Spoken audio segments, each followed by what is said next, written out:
Hello, welcome or welcome back to my channel. And this is another weekly wrap up, and maybe the last weekly wrap up of the month. So, the last week was a mix of unplanned read, accidental reads, and weekend in which I didn't read anything and spent it with family and watching the movies. I started week with Queen of Water by Devika Rangchari, and this is a middle grade historical fiction based on the real historical figure, and it was set in a medieval India around 900 CE, and it follows story of Kundavi, princess of mighty Chola clan who ruled at the time in Tamil Nadu.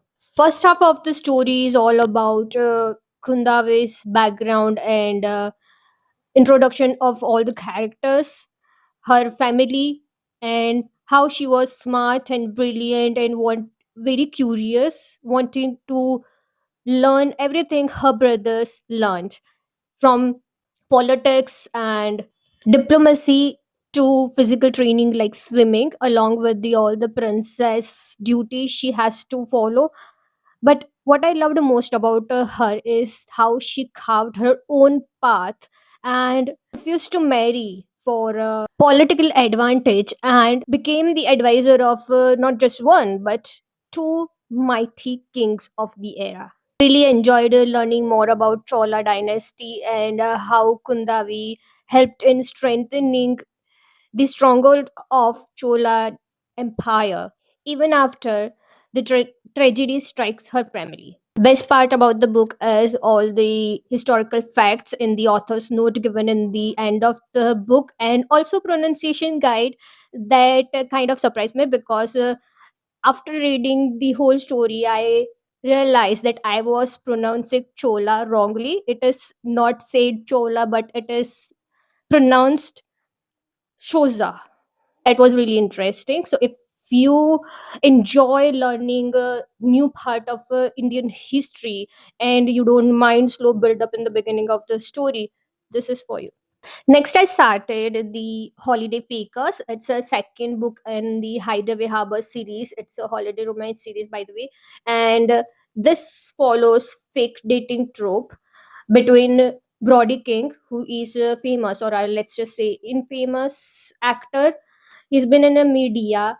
His image is not very good, and he wants to clear his image for getting a part in the new show that is coming out. And so his agent decides he needs to clear his image by going back to Hideaway Harbor with a girlfriend, that is Piper. Piper is about to lose her job due to company merger, and she wants to keep the job, and Brody can help her by advertising art she creates for her company. Also, she told her mother that she will be bringing a boyfriend home, and her boyfriend dumped her, but she did not tell her mother. And now she's freaking out, and she doesn't have an option other than accepting Brody King's offer. So they both go back to Hideaway Harbor, their hometown, as fake girlfriend and boyfriend, only to rekindle their 12 years long suppressed feeling for each other.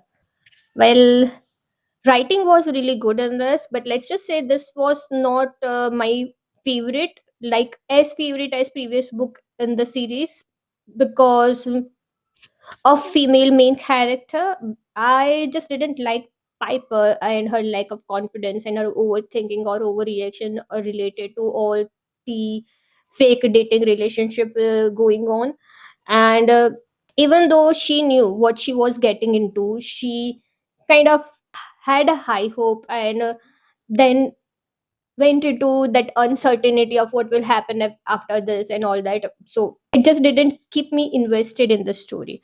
Another thing I didn't like is Brody's reason behind not visiting his hometown for all these years and not even contacting his best friend even when there was a tragedy in a family. So it just didn't sit well with me. I really like the setting of Hideaway Harbor and also holiday vibes and all the holiday activities. that was going on, small town drama and gossips and adventure. It kept the story going, so I really liked that. After finishing this, I was planning to read Seven Deadly Thorns, but instead, I started Dr. Digging Jones. I didn't plan to read it because A, it's a kind of a summary read, and B, because Seven Deadly Thorns is my priority and I want to finish that book before the year end. But I still picked it up, and so far I have read 30% of the book and I really am enjoying this book. So last week in terms of reading was pretty good. I even kept a track of how many pages I read throughout the week, and I made a post on Instagram that you can check out with the link I have given below. So let me know in the comments what you read last week and what do you plan to read in the last week of the December. And if you like this video, please like, comment, subscribe, and hit that hype button.